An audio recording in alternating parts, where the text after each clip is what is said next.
Jerry. I've been on vacation to see my kids in Los Angeles. I had a wonderful, wonderful time. I'm glad to be with you. I'm in Guanacaste today at the wonderful Rythmia Life Advancement Center in beautiful Guanacaste, Costa Rica. It's gorgeous. Another beautiful day in Guanacaste. This is the Road Less Taken, number 10, the final one of this series. And a little bit about Rythmia. Rythmia is a life advancement center, a personal development program that uses a myriad of different modalities to bring about a result that's incredibly amazing. How amazing is the result? Well, 15,000 people have been through the doors here. 15,000. And 97.03% reported a life-changing miracle during their stay. Better than that, 6 months later, 90.28% say that miracle is still working in their life. But more importantly, that their week at Rythmia was a week that changed their life. Now, a little bit about what happens afterward. Most folks that have this thing called a soul merger, and just real quickly, we use metaphysical teachings, yoga, meditation, breath work, plant medicine, farm-to-table organic food, colonics. Did I mention meditation? I think I mentioned meditation, and other programming, individual counseling, that to bring about this soul merger. Once folks get this, they usually decide that they want to be a beneficial presence on the planet. They usually find their thing that makes them select a particular way of becoming a beneficial presence on the planet, their lodestar, whether that's to become the greatest guitarist in the world or to add value by becoming the greatest teacher in the world, the greatest business person, the greatest healer, the greatest cook, the greatest chef, the blah, blah, blah, whatever it is. They decide that. Now, what we know is that once you decide to do that, that's a 10-year trip on average. 10 years to become a master or to master this craft, to lay the road so that it looks like you're in flow. That's what it is. It's 10 years. And in that 10 years, you can't change your mind. You can't back out of what you're doing. You have to stay with it. You have to go from cradle to grave with it. What happens if you don't? Now, that doesn't mean you don't change direction constantly along the way. That's part of it. Changing direction constantly along the way is part of it. But abandoning it and starting something else constantly puts you in the hardest stages of development, which are always the first 5 years. Always. So if you're constantly starting something over new, you're constantly in startup, and that is the most chaotic time. If you ever take a look at a 60-year-old business person that was constantly doing startups, they look about 200 years old because they've constantly been in startups. So what have we learned? We learned it's going to take longer than you thought. We learned it's going to give you greater benefits than you've ever imagined. And that the first thing you have to do is master keeping agreements to yourself. And the first agreement is to have some form of prayer, whether that shows up in meditation, whether that shows up in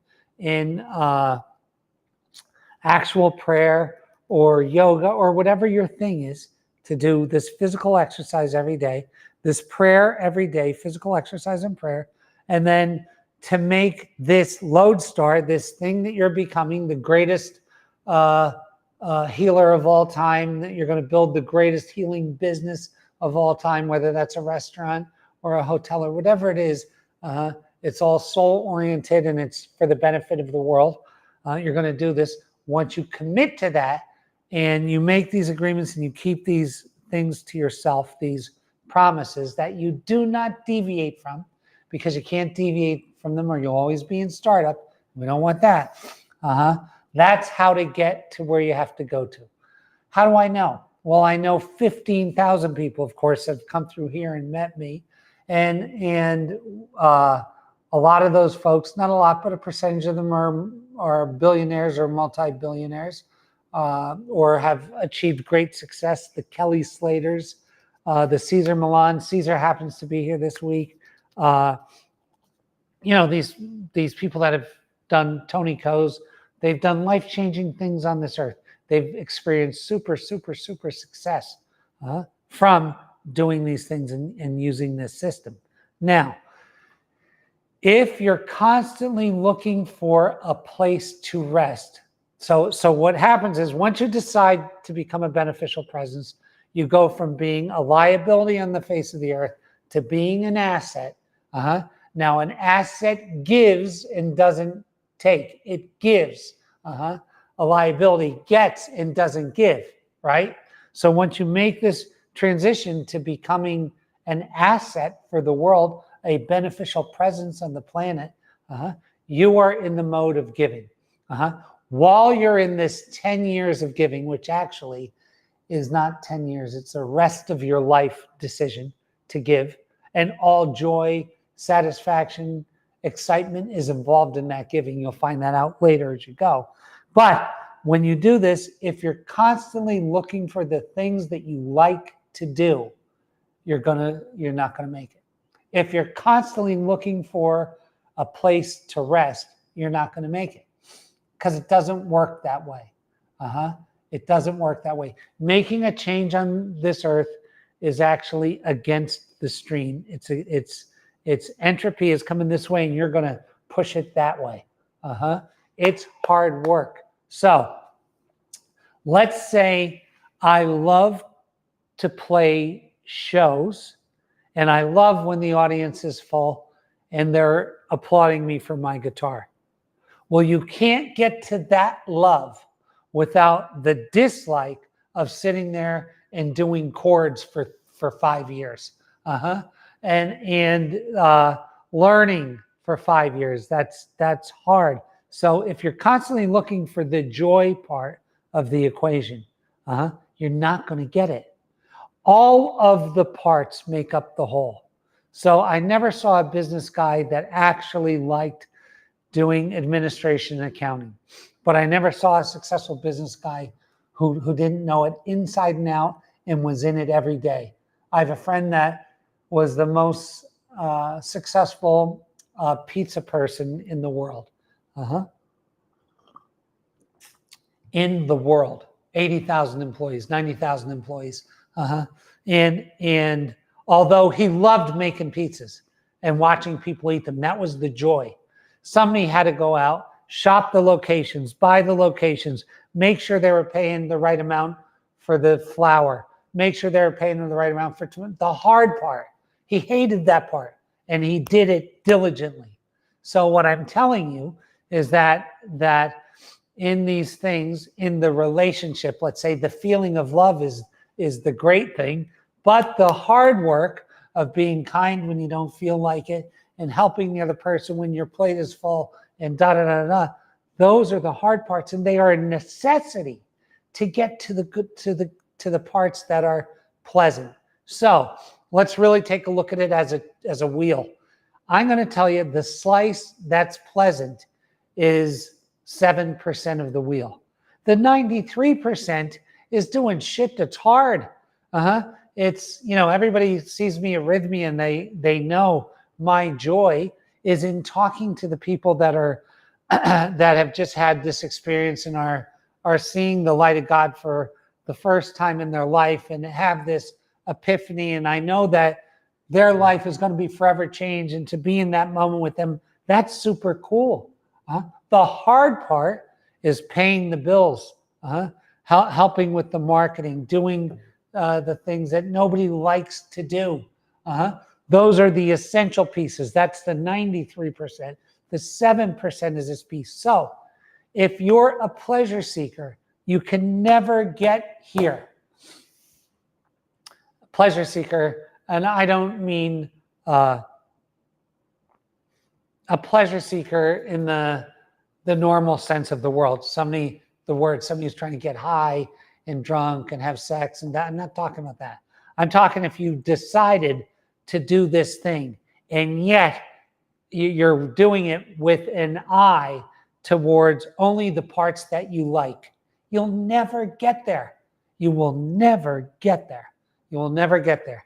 You will never get to the point of marrying your daughter off and having that father and daughter time with her if you aren't willing to buy the diapers and you're not willing to put up with them bringing all of the colds home from school and all the things. You understand what I'm talking about. Yet, the human nature part of us is always looking for a place to rest.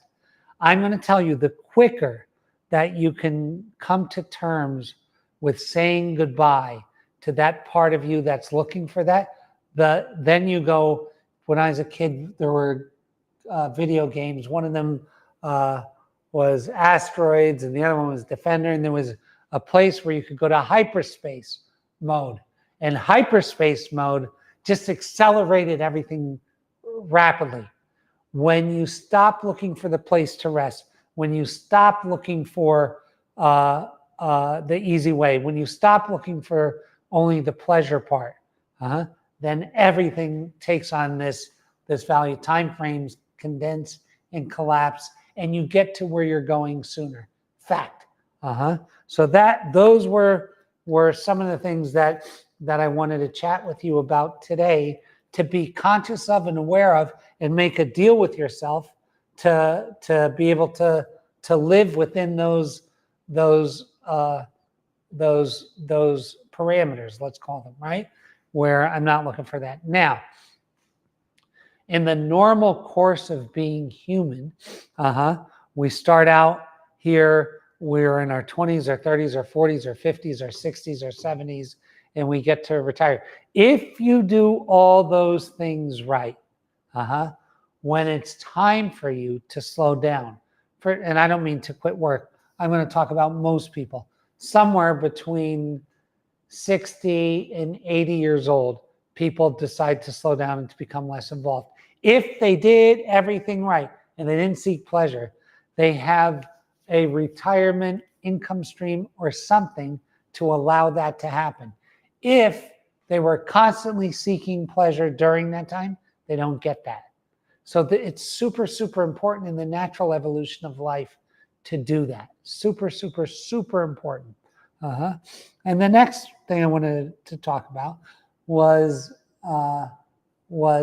consistency versus intensity. And people talk about this all the time. And I started talking about it a couple of weeks ago in my last one, but I just want to touch base on it again.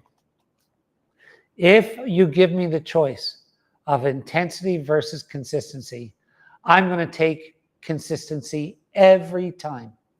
Every time.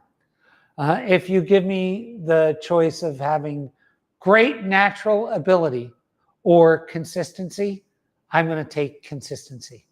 Fact. It's what works.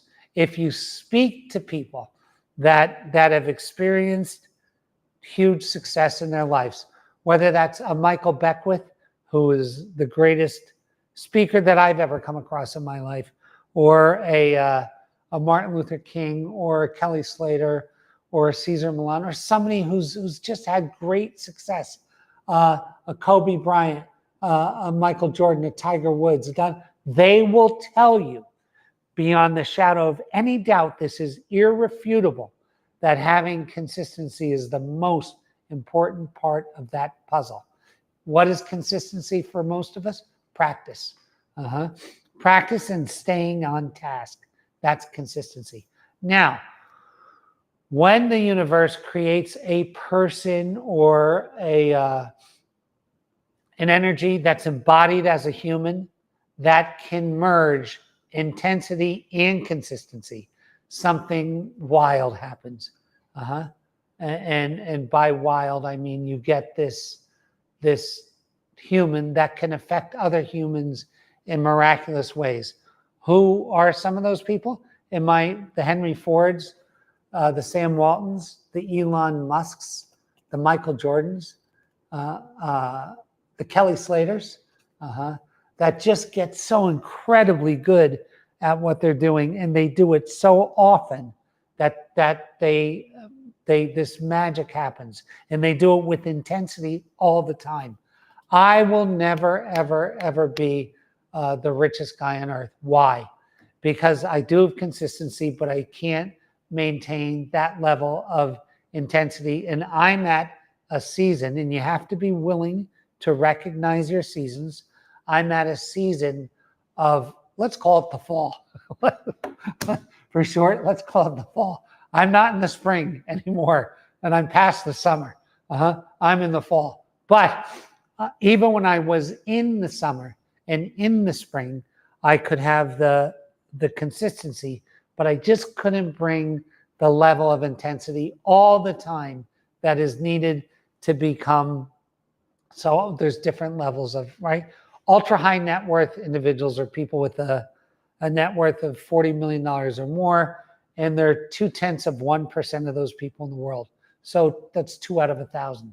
And then to get to billionaires, it becomes 1 out of every, I think, 180 some thousand. It's more.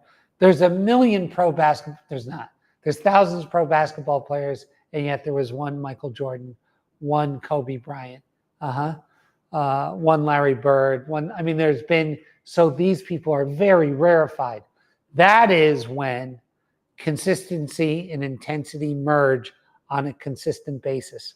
You get an Elon Musk, you get a Jeff Bezos, you get something like that. But for the rest of us, if we just use our consistency, we can get there.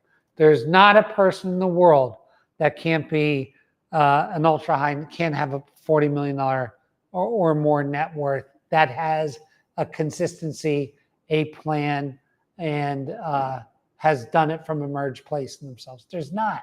So all that is yours, but it's impossible to do it without consistency. Impossible. People say, well, what about the people that win the lottery? And you have that. And that's 1 out of 248 million people that win that lottery. So yeah, you can do it that way. I'm not going to bet that way. I'm talking for the rest of us. Consistency is the key. If you have consistency, it trumps on their own talent by 1,000. You know, Michael Jordan got kicked off his basketball team. Talent, intensity, desire, it trumps all of that. Get consistent and you'll win. All right, that's it for me today. Have a beautiful, blessed day. Come and see us at Rythmia. I'm the author of 2 books that rarely sell, but they're good if you ask me. Ship to Moonset and Truthonomics. Please get them if you can. And you know, we're with you. We want you to experience this because and I hate saying this, my life. So there was a big day in the 70s, and I forget exactly if it was the late 60s or the early 70s. I think I saw it in the early 70s when TV went from black and white to color. You know, when I was a kid, I never saw a color TV, I guess till I was 13 years old or something like that, 10 years old. But I remember the day that I saw it, and it was like, wow, color. It was amazing to me. Well, the same thing happens in your life after Rythmia. You go from being in black and white to color. You see it, you're in it, and I want you to experience it. So please come and visit us. Until then, God keep you, God bless you, God hold you, and we will talk to you next week.